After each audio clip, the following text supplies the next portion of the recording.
Hello students, welcome to the last part of biomolecules. Today we'll finish this chapter as well as the unit. So the topic of discussion is enzyme. So before starting the enzyme, let's start why we need an enzyme. So to discuss about metabolism, it is the sum total of all chemical reactions occurring in our body. It is of two types, that is catabolism and anabolism, where small molecules are broken from one large molecule, it is called as catabolism, and when small molecules mix together to form a large molecule is called as anabolism. For catabolism, energy is released out, and for catabolism there is requirement of energy. If you take one example of catabolism, that will be glucose becomes a lactic acid in skeletal muscle. I hope you all have read about glycolysis during your school days. To give an example on anabolism, when the protein is formed by peptide bonds between amino acid, that we can count as an anabolism process. When the energy is released during any reaction, that extra energy is trapped in our body in a chemical bond in the form of ATP. That ATP stands for adenosine triphosphate, which is called as energy currency. Again, when body needs energy, this ATP is broken down and fulfill the requirement or fulfill the need of the body and completes that reaction. Let's discuss what is dynamic state of the constituent. Students, remember one thing, all the metabolic activities occurring in our body, they are continuously forming, they are continuously breaking something. So all the chemical reactions are simultaneously occurring in our body. So they exactly look like a traffic signal. All the routes are merged into with one another, and they are never in equilibrium. Anyhow, any one of the reaction will be occurring in our body anytime. Okay, so but the important feature of this metabolic traffic in our body are they are very smooth and without a single reported mishap they are continuing. So if a person is healthy, the metabolic activities are performed very neatly and in a very disciplined manner. There will be no mishap, no interruption.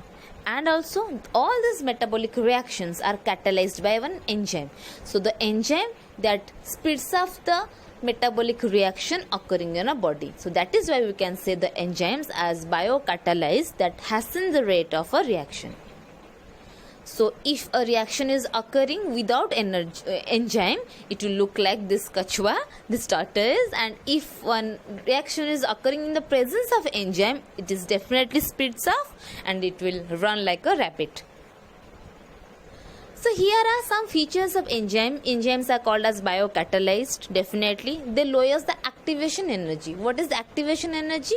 When substrate needs some energy to be converted into a product, in presence of enzyme, that requirement of energy is very low. That means the activation energy is very low. But when enzyme is not present, that activation energy is very high. So substrate has to work hard to be converted into protein. All enzymes are proteins except some ribozyme, which are actually nucleic acids. Enzymes get damaged at high temperature except some of the bacteria though possesses the enzyme that they are present in hot springs or in case of volcano eruption. So these bacteria, they are persisting in the high temperature and their enzymes can resist the high temperature. The structure is usually tertiary structure of the protein, having so many clevices, so many clefts, and these clefts, one of these clefts is called as the active site that binds the substrate. So enzyme has a cleft or a crevice that binds the substrate to convert it into the product. That part of enzyme that binds the substrate is called as active site. So here is the nature of enzyme action. First, one enzyme binds with the substrate. Then it will make one enzyme substrate complex, which can be reversible, of course. That enzyme substrate complex is converted into enzyme product complex, and after that, after the formation of product, the product will be released out of the enzyme and the enzyme is again ready to bind with another substrate. So that is the cycle, that is the nature of enzyme reaction. So here is the catalytic cycle of enzyme action. As you can see, the black color one is the enzyme. It has active side where the substrate binds. Then next, number 2, enzyme substrate complex is formed. Here enzyme changes its shape, its conformation to tightly bind the substrate. Then the substrate is converted into product, and that will make one enzyme product complex, EP complex in the third picture. And the fourth picture, the products are released out and setting the enzyme free to bind with another round of reaction, to bind with the substrate to form another round of reaction. So this is one important concept. How do enzymes bring about such high rates of chemical reactions? Student, listen, what is activation energy? You can see in the picture there are 2 peaks. First peak refers to activation energy without enzyme. The second peak refers to the activation energy with enzyme. When we talk about the activation energy without enzyme, see the peak is very high. That means the substrate has to gain high amount of potential energy to produce products. But in case of presence of enzyme, the substrate do not need to get high amount of energy to be converted into products. So in presence of very small amount of potential energy also, they can be converted into product. So activation energy is high in absence of enzyme, you have to remember that, and activation energy of a substrate is low in presence of enzyme. Here are the factors affecting enzyme activity. The best 2 are temperature and pH. Generally, a narrow range of temperature and pH are there where enzyme actually acts, and below that temperature or pH, that enzyme slows down its function, and above that temperature and pH, enzyme also slows down. So that maximum temperature pH where the enzyme have the highest activity is called as optimum temperature and optimum pH respectively. So below the optimum temperature or optimum pH and above the optimum temperature and optimum pH, the enzyme slows down its activities, as you can see in the graph. See students, there is a comparison. In low temperature, the enzyme preserves in temporarily inactive stage, but when it is high temperature, the enzyme actually denatures. Okay, so in low temperature we can preserve the enzyme in inactive stage, and after when we remove or when we again want to activate that enzyme, we can activate. But once we keep it in high temperature, that enzyme cannot be once again activated. So in case of low temperature, they are inactivated, not denatured. But in case of high temperature, they are denatured and they cannot be activated again. Another factor affecting the activity of enzyme is the concentration of substrate.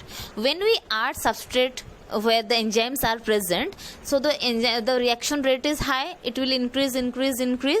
After certain time, even if we are adding substrate, it will not increase in the velocity. Why?